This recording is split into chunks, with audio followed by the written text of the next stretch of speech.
Sri Kapil Sibal. Thank you, Thank you, Chairman, sir. I rise to oppose the bill and thank you for this opportunity to participate in this debate. मैं थोड़े संक्षेप में कुछ मुद्दे उठाना चाहता हूं, कोई विवादित बात नहीं करूंगा। समझ लीजिए कि मेरे पास कुछ संपत्ति है, मेरी प्रॉपर्टी है। मैं हिंदू हूं या मुसलमान हूं या ईसाई हूं या सिख हूं, मैं उसको चैरिटी में देना चाहता हूं, तो कौन उसको रोक सकता है? कोई नहीं रोक सकता। और इतिहास में तो ये बात आपके सामने रखना चाहता हूं कि there was a right of non Muslims also to make a waqf. और 1954 में और 1995 में जो प्रावधान लाया गया, उसमें यह लिखा गया कि केवल मुसलमानों को वक्फ बना सकते हैं, कोई और नहीं बना सकता, प्रॉपर्टी नहीं दे सकता। और 2013 में जो संशोधन लाया गया, ये जो रोक थी वह खत्म हो गई। अब ये जो 2024 का अभी कानून बना है, उसमें वापस ये कहा गया कि केवल मुसलमान ही वक्फ दे सकते हैं। तो वो तो अलग बात है। मैं केवल छोटी सी बात रखना चाहता हूं। मैं as far as the 17th century, and I'll give you a judgment of the Madras High Court, which observed that it is common for the Hindu zamindars to have Muslims in their territories to make Muslim endowments. Similarly, in Arur Singh versus Badr Deen, Lahore High Court upheld the right of a Hindu to make waqf of his property for a Muslim graveyard. After independence, Nagpur High Court upheld the right of a non-Muslim to create waqf. और हमारे प्रधानमंत्री जी, इनकी मैं बड़ी इज्जत करता हूं, हमेशा कहते हैं वन नेशन वन लॉ। तो अगर वन नेशन वन लॉ होना है, तो बताइए भाई साहब कि ये केवल कहना कि मुसलमान ही वक्फ दे सकते हैं, ये किस किस्म का लॉ है? ये किस किस्म का लॉ है? और ये भी कहना कि मुसलमान को पहले 5 साल मुसलमान बने, फिर तय करना होगा कि तुम वक्फ दे सकते हो कि नहीं। अरे भाई, प्रॉपर्टी मेरी, मालकियत मेरी, चैरिटी में मैं देना चाहता हूं, आप कौन होते हो कहने को नहीं दे सकते? ये कौन सा कानून है? ये छोटी सी बात है, ये कौन सा कानून है? मैं हिंदू हूं, हिंदू होकर भी मैं दे सकता हूं। ये तो मेरी मर्जी है ना, प्रॉपर्टी तो मेरी है, आपका तो कोई हक नहीं। तो पहली बात तो ये कि ये आपने प्रावधान रखा क्यों? अगर आप वन नेशन वन लॉ की बात करते हो कि सारे धर्मों पे लागू करो, कोई भी दे सकता है। पहली बात ये। दूसरी बात, एक नड्डा साहब ने बड़ी अच्छी कही कि देखिए ये कितनी एकर्स प्रॉपर्टी औकाफ की है, वक्फ की है। मैं उनको बताना चाहता हूं कि there are 32 Waqf boards in this country in different states merely supervise administration of waqf properties in their respective states. But please note kar lijiye Nada ji, total area of Hindu religious institutions in Tamil Nadu, Andhra Pradesh and Telangana respectively is 4,47,000 in Tamil Nadu, 4,65,000 in Andhra, 87,000 in Telangana, 723 acres with Tirumala Tirupati Devasthanam, and thus it comes to 10 lakh acres only in 4 states. And आप कहते हैं कि देखिए औकाफ में 8 लाख एकड़ है। अरे भैया, आपके हिंदू टेम्पल्स में भी इतनी संपत्ति है, वहां आप क्या कर रहे हो? बाकी स्टेट्स में देखो ना। अच्छा, और ये नहीं कि हर धर्म में सुधार नहीं होना चाहिए, उतार होना चाहिए। मैं आपके साथ सहमत हूं, हिंदू धर्म में भी सुधार लाना चाहिए, लाना चाहिए ना, हिंदू धर्म भी सुधार लाना चाहिए।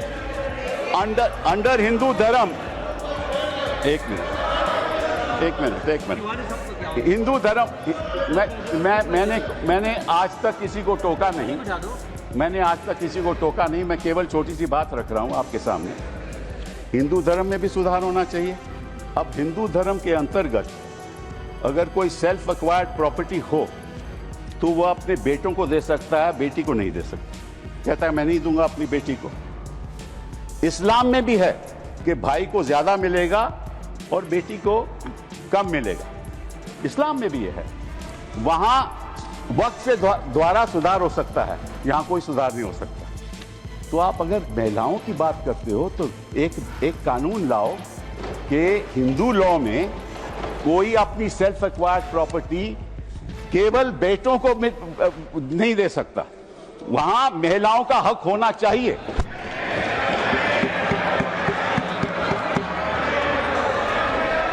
और आप हमें ये आश्वासन दो, you make a commitment in this house that you will bring a law which will protect the right of daughters when they want to give away their self acquired property. दूसरी बात ये मैं आपके सामने रखना चाहता था। तीसरी बात मैं आपने सामने रखना चाहता हूं। आपने कहा, और ये बात आपको वैसे जाननी चाहिए, शायद मालूम नहीं आपको बताया या नहीं, लेकिन ये जो बोर्ड है ये एक स्टैट्यूटरी बोर्ड है, पहले भी था। इसमें कोई नॉमिनेट नहीं होता था। मैं आपको बताता हूं क्या वो स्टैट्यूटरी बोर्ड था। Most nominees were of the government, पहले भी। MPs are there, judges of Supreme Court, High Court, civil servants were there, and the chief executive officer of the board is a civil servant. Government can give directives to the board and even supersede it. Tribunal members are nominated by the government. ये तो पहले स्थिति थी। तो अगर सरकारी यहाँ नियुक्ति थी तो गलत कौन काम कर रहा था? आपने उसको क्यों सुपरसीड किया? सब नॉमिनी क्यों आपने रखवा लिए? अरे भैया पहले भी तो स्टैट्यूटरी बोर्ड था, तो आपने प्रावधान क्यों लाया? ये अगर कोई गलती हो रही थी तो मुतवल्ली से हो रही थी। होता क्या था कि मुतवल्ली इसी वक्त में अब डील कर लेता था और उसकी वजह से ये मिसमैनेजमेंट होती थी। आपको उसको ठीक करना चाहिए था। हम भी आपके साथ हैं। पहली बार मुझे याद है, आई थिंक इट वाज 1954, कि तमिलनाडु के ब्राह्मण ने एक कहा कि हमारे यहाँ मंदिरों में बड़ी गड़बड़ हो रही है, और उसकी वजह से 1954 एक्ट बना। तो गड़बड़ तो सब जगह होगी, आपकी सरकार में भी बड़ी गड़बड़ हो रही है, वो भी हो रही है, वो ठीक है, वो तो गड़बड़ तो होती है, गड़बड़ तो होती है। तो अब आपने क्या किया? अब बड़ी इंटरेस्टिंग बात है, आपने क्या किया? आपने कहा कि भैया अगर कोई, सर देखिए आपने सबको 15-15, 20-20 मिनट दिए, मुझे 10 मिनट दे दीजिए, ज्यादा नहीं मांगता मैं, थोड़ा सा। सर कपिल जी, हम मुद्दे की बात कर रहे हैं, हम कोई पॉलिटिक्स की बात नहीं कर रहे। नड्डा जी ने कहा कि यहाँ कोई पॉलिटिक्स की बात नहीं हो रही, क्योंकि देश के भविष्य का सवाल है। Sir therefore the other thing I want to say कि पहले क्या होता था कि ये जो वक्त प्रॉपर्टी पे इंक्रोचमेंट होती थी, अनऑथराइज्ड इंक्रोचमेंट होती थी, लोगों की अनऑथराइज्ड इंक्रोचमेंट, और सरकार भी इस पे कब्जा कर लेती थी। इसलिए जो लिमिटेशन प्रोविजन लाया गया उसमें ये रखा गया कि जो 12 साल का लिमिटेशन ऑर्डिनरी लॉ में है वो नहीं है। किसी ने गलत तरीके से वक्त प्रॉपर्टी का कब्जा कर लिया तो अगर लिमिटेशन की बात आएगी तो 12 साल के बाद वो उसको चैलेंज नहीं कर सकता। आपने वो वापस लिमिटेशन ले आए, मतलब कि उनका अनऑथराइज्ड कब्जा कायम रहेगा। तो ये तो आप इंक्रोचमेंट्स का साथ दे रहे हो, इंक्रोचर्स का साथ दे रहे हो। मतलब कि जो वक्त प्रॉपर्टी में गलत कब्जा हुआ है वो कब्जा वैसे ही रहेगा, क्योंकि 12 साल बीत जाएंगे। ये किस किस्म का प्रावधान आप लाए हो?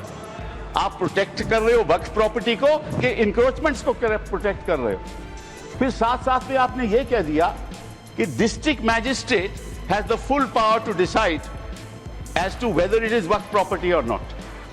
This is what you have said. Now what inquiry will the district magistrate have in that case? He will decide on his own and his decision is final. You were talking about Article 21 of the Constitution and said कि ये जो वक्फ जो council है इनका decision कैसे final हो सकता है, वक्फ बोर्ड का डिसीजन कैसे फाइनल हो सकता है, ये तो चैलेंज ही नहीं हो सकता in a civil court. Which decision of the district magistrate will you challenge in the civil court? You have said in this law that the decision of the district magistrate is final. And when he decides that this property is not waqf property, that cannot be challenged till he gives a final decision. So you can't deal with that property. You give finality to it. और वो जो आपने रखी है बात कि ये जो इंडाउमेंट्स हैं, ये जो वक्फ है, इसकी जो ट्राइब्यूनल की डिसीजन है ये फाइनल रहता है, ये आपने कहा ना। नो, अगर वो वक्त ट्राइब्यूनल का डिसीजन फाइनल रहता है तो सिविल कोर्ट को तो कोई हक नहीं उसको चैलेंज करने के लिए। यही बात हिंदू एंडाउमेंट्स एक्ट में है। हिंदू एंडाउमेंट्स एक्ट में जो उनका मैनेजमेंट है उसका डिसीजन फाइनल है। Thank you Kapil. तो अगर हिंदू एंडाउमेंट्स का डिसीजन फाइनल है वो तो आपको कोई आपत्ति नहीं, यहां ट्राइब्यूनल का डिसीजन फाइनल है तो आपको आपत्ति है। Thank you Kapil ji. ये है sir. Thank you sir. Sir last Shri 1 second sir, last 10 minutes sir, last sir, okay last sir, the only, देखिए ऐसा है 2014 के बाद आपके पास टाइम बचा ही नहीं है संजय जी।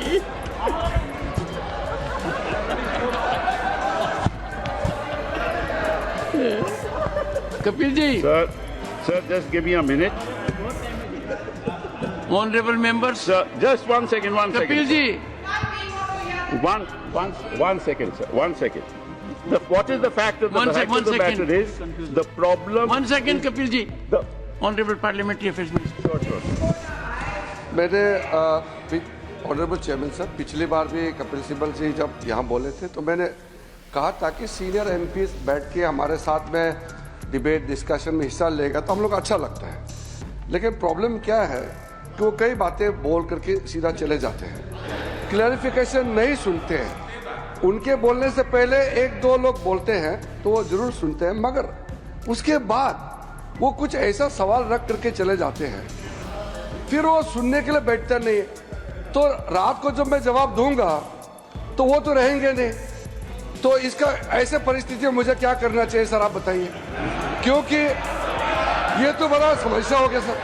कपिल जी एक मिनट, 1 सेकेंड सर, जैसे कि उन्होंने बड़ा, क्योंकि उससे सीनियर होने के नाते उसका सूझबूझ समझ, उसका इंटेलेक्ट को तो मैं चैलेंज नहीं कर सकता हूँ, लेकिन जैसे कन्फ्यूजन बात करके चला गया। उन्होंने 4 स्टेट का रिलीजियस जो लैंड है उसको वक्त का साथ में कंपेयर करके कन्फ्यूजन करके चला गया। वक्त प्रॉपर्टी रिलीजियस प्रॉपर्टी नहीं होता है, वक्त प्रॉपर्टी अलग है, वो सिविल है। यहाँ उन्होंने एग्जाम्पल गलत दे के चला गया, फिर बोलता है कि मेरा जमीन मेरा प्रॉपर्टी है। आप कौन होता है कानून बनाने वाला? मैं इसलिए बोल रहा हूँ कि वो चले जाएंगे। वो सर नहीं, डॉक्टर अभिषेक सिंह भी चले गए हैं। अभिषेक जी तो चले गए, अब मैं क्या करूं, रोक नहीं सकते सर। वापस आएंगे क्योंकि विप है, because of whip will come वापस सर। तो जैसे कि सर मैं इसलिए बोल रहा हूं चेयरमैन सर, जैसे कि उन्होंने कहा कि जमीन मेरा है, तुम कौन होता है कानून बनाने वाला? तो जब कोई ट्रस्ट बनाता है तो ट्रस्ट को कौन चलाते हैं, उसका निगरानी कौन करता है? Charity commissioner. तो आप बोलेंगे कि मैं हिंदू हूं, मैं हिंदू एक ट्रस्टी हूं, तो चैरिटी कमिश्नर में तुम मुस्लिम नहीं आ सकते हो, क्रिश्चियन नहीं आ सकते। ऐसे हो सकता है कि इस देश में देश कानून से चलता है। आप बोलते हैं मेरा मर्जी होगा, इसका मतलब क्या एक मिनिस्ट्री मुसलमानों के लिए अलग मिनिस्ट्री बनाना है और हिंदुओं के लिए अलग मिनिस्ट्री डिपार्टमेंट खोलना है? आप कैसे बात करके जा रहे हैं इतने सीनियर होते हुए? आप इस तरह का देश में एक कानून सबके लिए चलेगा तो ये देश के लिए अच्छा होता है। मैं डिटेल में जवाब दे सकता हूं, मगर ये मेरा रिप्लाई का टाइम नहीं है। लेकिन आप चले जाएंगे, इसलिए मैंने कहा कि इस तरह का आप बात रख करके चले जाएंगे, बाद में आप रिप्लाई नहीं सुनेंगे, फिर अधूरा हो जाएगा। इसलिए मैं ये कह रहा हूँ। ऑनरेबल फाइनेंस मिनिस्टर पड़ेगा सर मुझे। I will come to you. मैं भी बीच में एक बार बोलूंगा। I will come to you honourable finance minister. Sir, I'm very sympathetic to Minority Affairs Minister, sir. Every time when finance-related matters also, I face this situation when I stand up to answer earnestly with all the questions being posed to me, concerned members are never there. So at least he had the courage to stand up and seek your permission to say. But there were 1 or 2 points on which I want to just give as much of clarification. As much as Minority Affairs Minister says, we are talking to a senior, very senior legal luminary. So I'll humbly submit my facts. If I heard him right, Honorable Member, in Tamil Nadu or in Andhra, and he also took the name of the Tirumala Tirupati Devasthanam. In all this, the HR&CE is with the government. Government appointed people monitor it, they execute it, they run it. Second, Tirumala Tirupati Devasthanam, the executive officer, is appointed by the government of Andhra Pradesh. The endowment board has people who are appointed by the government of Andhra Pradesh, and the entire system is completely under the government of Andhra Pradesh, sir. So it is not as if, Hindus are not being touched at all, only Muslims are. No.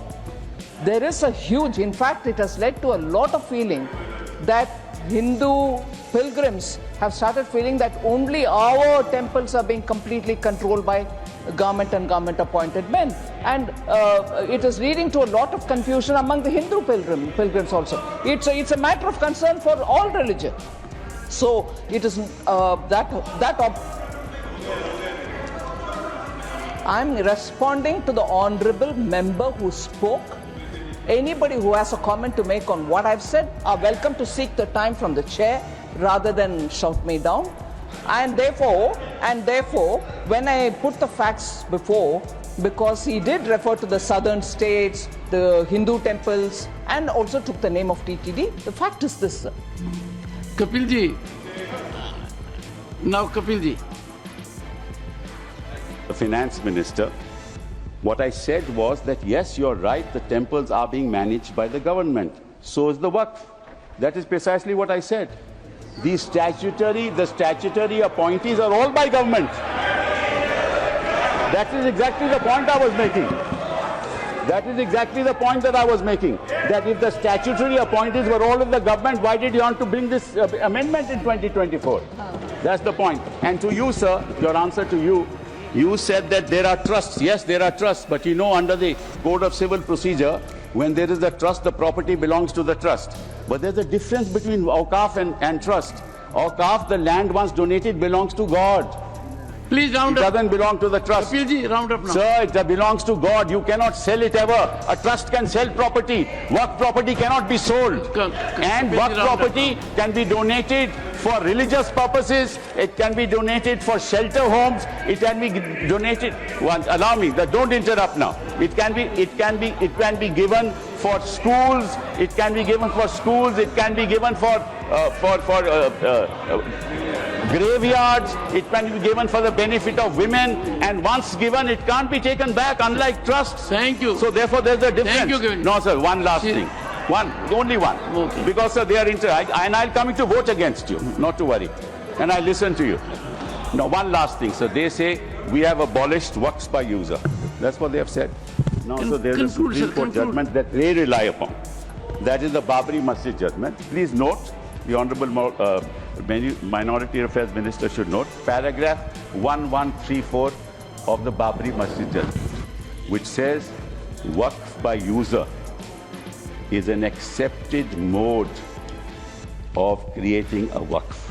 Thank you, sir. Thank you. Please honor the judgment that you extol the virtues of to the rest of the country. Honor that judgment. And it says Waqf by user is a matter of evidence. And in fact, Waqf by user is established pursuant to the board, that is the board, statutory board, sending out special people who are assessors as to whether, in fact, this is an actual Waqf or not. Thank you, Kapilji. And these are specialists. Thank you. He must know. He's the minister. He must know the facts before he makes a statement. Thank you. These are specialists. You have abolished the specialists.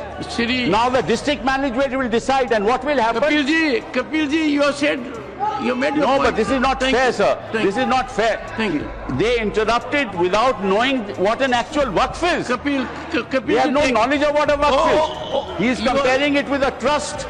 Waqf is not a trust at all. Sir, just 1 second. Last. No. 1 minute. Kapilji. Only 1 minute, sir. Only, not more than 1 minute. No, Kapilji. Sir, 1 minute. Kapilji. 1 minute. 1 minute. Kapilji, you have diverted yourself. No, you diverted.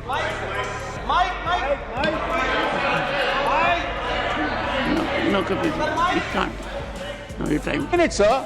3 minutes. Sir, you have given extended to 10 minutes. You have given half an hour to other people when you were to give 10 minutes. Give me 1. 3 minutes.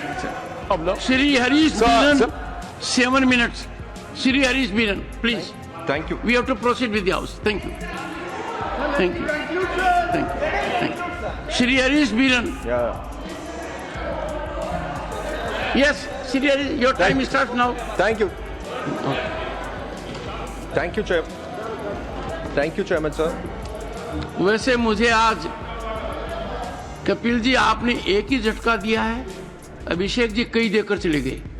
आपने एक कानूनी व्याख्या की कि self acquired property में बेटियों का भी होना चाहिए, विमेन का भी होना चाहिए।